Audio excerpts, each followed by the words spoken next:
Hello everyone. As we all know that the history of English literature can be divided into several periods, starting from Old English to Middle English, then from Renaissance, then from the Neoclassical, then Romantic Age, then Victorian Age, then Edwardian, Georgian, Modern and Postmodern period. But today, the topic of my concern is Victorian Age, its novelists and especially George Eliot's The Mill on the Floors. So hello friends, I am Dr. Sonia Soni from PG Department of English, Arya PG College, Panipat, and here I am to discuss with you what were the major aspects of Victorian Age, what were its characteristics, what kind of changes took place in Victorian Age, and especially my favorite poet, my favorite novelist, George Eliot, and its famous novel, The Mill on the Floors. So let's start. So as you can see that Victorian Age started from 1837 to 1901. It was the age of Queen Victoria and she became queen at the age of 18 and she ruled for more than 60 years, exactly 63 years. In 1876, she has been hailed as Empress of India because in her period only, India became the colony of Britain. Now, there are some of the conditions that Britain was gaining at that particular era. What were they? Let's have a look. So at that period, in Victorian Age, expansion of British imperial power took place. It means that Britain was very busy in making the whole world its own colony.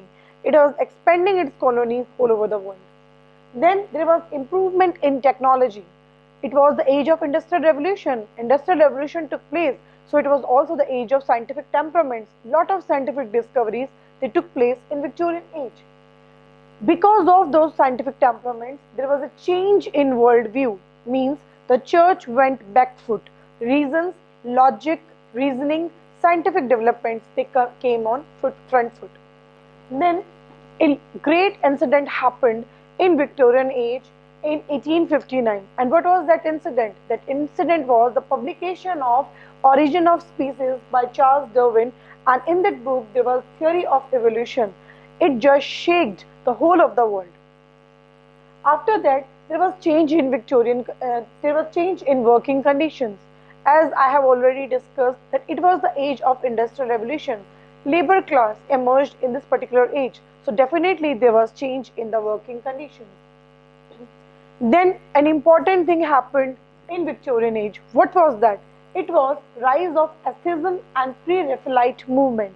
Now my dear friends, what was atheism? Atheism was a late 19th century movement that stated that art exists only for the sake of art, only for the sake of beauty, and there is nothing beyond that. So art is for the sake of art. Then what were PreRephaelites? PreRephaelites were actually group of English painters, poets, art critics, and the motto of that movement was purifying the art by returning to medieval and early Renaissance painting. Now I would like to add that who were the poets, who were the artists, they founded the PreRephaelite movement. So they were William Holman Hunt, Gabriel Rossetti, William Michael Rossetti, Thomas Woolner, etc. Then one important thing about Victorian Age is Victorian Compromise by J.K. Chesterton. Now what is this Victorian Compromise? The major motto of Victorian Compromise was to strike a balance between art and science, between imagination and logic, between enlightenment and wealth. Next. Then after that, there was a great movement, that is Chartist movement, that happened between 1838 to 1857. Basically, it was a working class movement. It was a movement of political reform, right, which worked very hard for the development of the labor class. There were 6 major items which were important in Chartist movement. What are they? First one is suffrage movement. This movement gave equal rights for each and every man over and above the age of 21 to cast their votes without any discrimination. The man who is in his balanced state, he can cast his vote. The second one is the secret ballot. It was maintained to exercise the safety of the person who is rising in election. Then no property qualification to become an MP. You know that in that time, in that period of Britain, there was a rule that you have to have this much amount of property or land if you want to elect as a MP. But later on, this rule was abolished. Then equal electoral district. Earlier in Britain, few districts were given more importance and few were given less importance. Only after this particular movement, all the districts were given equal opportunities and importance. Annual elections and payment for MPs were also an important aspect of Chartist movement. Then one great thing happened in Victorian age in 1851, that is great exhibition held in London's Crystal Palace. The major theme, major motto of this exhibition was to explore, was to show to the world how powerful the Great Britain is, or rather was. In 1845 to 1852, Great Famine and Great Hunger also took place. And as I told you earlier, in 1859, Charles Darwin came with his very popular book, that is Origin of Species, and that was an epoch-making work in the history of English literature. Then, what were the major features of Victorian age? So, my dear friends, let me tell you, dramatic monologue, child literature and realistic vision of society were three major characteristics of Victorian age. Now, when I say dramatic monologue, so the first name which came into my mind is Robert Browning. He was the master of dramatic monologue technique. Then child literature. If you read George Eliot, if you read Charles Dickens, you will very well know that what exactly child literature is. And then realistic vision of society. Unlike the Romantic age, Victorian age gave a detailed description of the reality of the society. There were no imagination, there were no goody-goody kind of things were there. The artists, they were very much pointed, focused to present the realistic vision of the society. Then let me come to my topic, that is The Mill on the Floss by George Eliot. Mill on the Floss by George Eliot is a very important work in the history of English literature, and also if we consider it from the point of view of George Eliot herself. When we say George Eliot, the first thing which comes into our mind is that it must be a masculine name. My dear friends, let me tell you, George Eliot's real name was Maggie Ann Nevas, right? But because of the standards of Victorian age, because of the compulsions of Victorian age, she did not gather the courage to publish her novels under her real name, and she took the pen name of George Eliot, right? This is also the bitter fact of Victorian age. So, The Mill on the Floss novel, it was published in 1890, and it comes into the category of psychological fiction or domestic fiction. Now, psychological fictions are those fiction which clearly reflects the psychology of the protagonist, right? It dwells deep into their psyche, into their subconscious mind, and brings out the thought process and thinking. Domestic fiction is that kind of fiction, it came into the middle of 19th century, is that body of narrative which is written for, by and about women, especially the white women who were turning from spinsterhood to womanhood of 19th century Victorian age, right? So it presents the story of Maggie, her brother Tom, Philip, the suitor, Lucy, Maggie's cousin, and Stephen, again one of the suitors of Maggie, right? Now, what actually George Eliot wants to emphasize through this novel, The Mill on the Floss, is very, very important. As we all know that literature and society cannot be divided. Literature reflects the society and society reflects the literature. The two are intermingled things. So through this novel, The Mill on the Floss, the writer wants to expose some of the bitter truth of the society. As a writer, as a reader, as a lover of literature, I would like to say that literature is not just story. It is not who went where, what happened to whom, right? It is not about that. Literature is understanding the society through the words written on the pages, right? So what are the major themes that the writer wants to expose through this novel? First of all, Victorian education system. George Eliot was definitely not very happy with the Victorian education system, because Victorian education system was very much adamant on learning the bookish knowledge. Through the character of Tom and Maggie, the writer gives a vast description of what was happening in the education of Victorian society. So, writer, she presents a contrast between the practical knowledge and the bookish knowledge, right? Tom, he wanted to have practical knowledge. He was not at all interested in learning Latin and Greek languages with Mr. Steeling, but he was forced to do so. Then uh, the writer George Eliot also wants to show the difference between Tom's and Maggie's mode of knowledge, right? Parents cannot afford that kind of education for Tom, but still they are adamant to send him to boarding school so that the child may learn well and then earn well. Then bookish knowledge of Tom is of no use, right? Tom, who was literally not interested in that kind of education which is provided in the school of Mr. Steeling. Later on, he finds that when the family goes bankrupt and he is in the search of some business, then he realizes that his uncle also says that this bookish knowledge is of no use, right? And Tom himself also feels trapped in the bookish education of Mr. Steeling. He and Philip both are two different individuals, right? But both are forced to study same kind of curriculum, which is not correct, right? So the writer George Eliot, she wants to say that this kind of knowledge was not at all beneficial for the students of Victorian age. Then Tom, Mr. Tulliver, Mrs. Tulliver and their relatives have no patience for Maggie's intellectual curiosity. Maggie was a sharp child. She was a brilliant kid, very intelligent in comparison to Tom. But all the relatives, family, parents, they just don't have patience for her intelligence, curiosity. They just consider him, they just consider Maggie wild, right? Curious, right? They just don't appreciate Maggie's cleverness.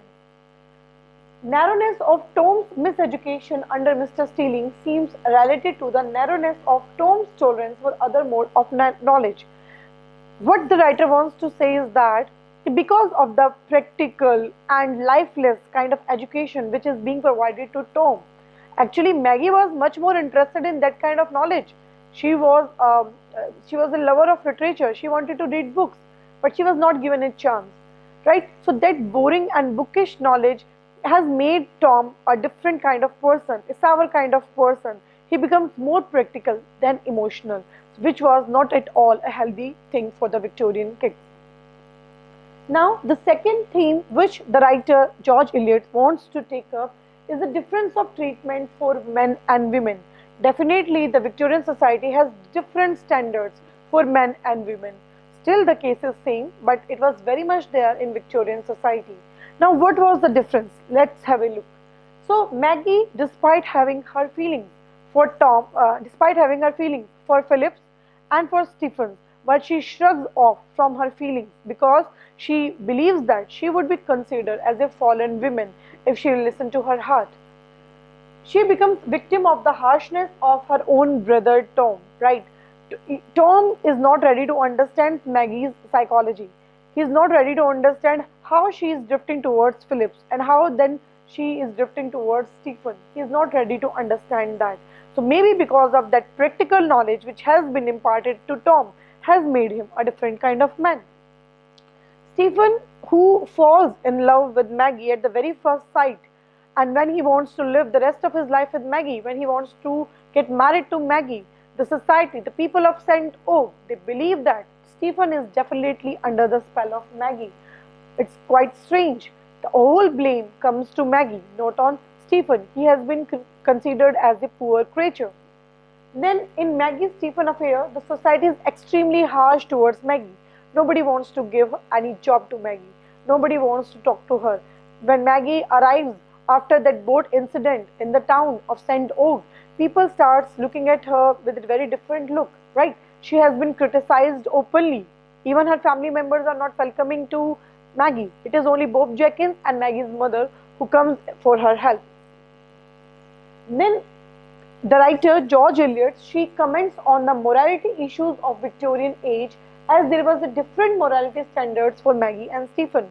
If the boat ride with Stephen was a mistake on Maggie's part. If we consider that, still it was the mistake of both Stephen and Maggie. But the whole blame comes over Maggie. Nobody is there to question Stephen. Stephen writes a letter to explain his position and wants to take all the blame on himself. But still, people believe that Stephen is a poor man. He is under the spell of Maggie. So there was definitely a very stark, sharp contrast in the morality issues related to men and women. Then there was a constant struggle between sympathy and egoism, right? Sympathy and egoism were face to face. Maggie, Philip, Lucy and Tom, they come at the side of sympathy, right? And Stephen and Tom, they stand at the side of egoism. Both are narrow, both are self-assured, both are very practical, both gives importance to their own feelings first, right? So there was a constant struggle, there was a constant fighting between egoism and sympathy, and writer has very successfully explored this viewpoint. Now, next thing which the writer wants to take up is the realistic treatment of the society, right? Maggie Elliott herself believes that the purpose of art is to introduce the readers with realistic circumstances and make them more sympathetic. Nowhere George Eliot tries to overshadow the story, overshadow the negative aspects of the society. She very boldly, very realistically portrays the real picture of the society, right? Through the novels of George Eliot, we can guess actually what was happening in the inner circles of the Victorian society of that time. And George Eliot also believes that self-denial is morally injurious. She herself was in love with a married man. Her brother Isaac never appreciated the relationship of George Eliot. But despite of all the facts that she lived with the man of her choice, and she believed that it is only because of that man she has explored as a novelist, right? So she believes that self-denial is morally injurious. When Maggie wants to leave everything and wants to live a life of self-denial, it is Philip who comes forward and asks her not to do so because it would be injurious for her mental health. Next is painfulness of life, which is devoid of love and understanding. Definitely, man is a social animal. We all need love, care, understanding. And Maggie, after the death of her father, has become completely alone. Nobody is there to understand her. Tom is not ready to understand her. Mrs. Tulliver is not that intelligent to read what is going on into the mind of her daughter, right? Lucy, though is the cousin, but there is a sharp contrast in their behavior, in their temperament. So there is no one Maggie can talk to, right? So this painfulness of life is very harsh, very unsympathetic towards Maggie. Impact of Victorian standards on Maggie, as I have told you very earlier, are very harsh, are very negative. It has turned Maggie into a constant struggle with her own self. A young girl, a young, beautiful, starking, intelligent girl is struggling a lot to think what is right and what is wrong for her. Next one is, through this novel of The Mill on the Floors, the writer George Eliot, she also comments on the snobbery whims of the upper class of the society. Writer, through many incidents that are scattered in the novel, has exposed that how Stephen Guest, who is a very self-assured kind of man, who thinks a lot about himself, and Mr. and Mrs. Gleek, Mr. and Mrs. Dean, Mr. and Mrs. Pullets, they're epitome of snobbery and show-off of the upper class of the society. Whenever they meet, they keep on talking about their dresses, their hats, their furniture, their bone china, right? And they think Mr. and Mr. Tulliver are beneath their standards because they are not as rich as they are. So through these characters, the writer has definitely exposed the snobbery of the upper class of the society. Lucy is very beautiful, young, pink and plump girl, and Maggie, on the very contrast, is a dark-skinned girl with curly hair. So Lucy has always been considered as more sophisticated, more cultured, more as a better human being than Maggie. Maggie has been constantly criticized because of her appearance, because of her reckless behavior, because of her wildness. The mother is so sad Why Maggie is not like Lucy? In an incident, there is a dialogue of Mr. Tulliver in the novel when he says that he wishes Tom should be as smart as Maggie and Maggie should not be. So Maggie is everything but not smart according to their own standards, right? And Stephen, as I have told you earlier, is an over self-assured and confident and develops a negative impression of Maggie before meeting to her. He believes that Maggie is coming from that strata of the society. She is definitely not up to the mark. But when he sees Maggie, he finds there is a lot of difference what he was thinking and what Maggie actually are, right? So these are some of the major themes which are taken up by the novelist George Eliot, which makes The Mill on the Floors one of the best novel of its own time and of all the time. With this, we have come to the end. I think I have touched all the major themes. I have touched all the hook and corners of this particular novel, The Mill on the Floors, with reference to the Victorian society. In our next lecture, we would read something more about the Victorian society with special reference to Charles Dickens and his very famous novel, that is Oliver Twist. Till then, stay safe, stay healthy, and we will be meeting very soon. Thank you so much.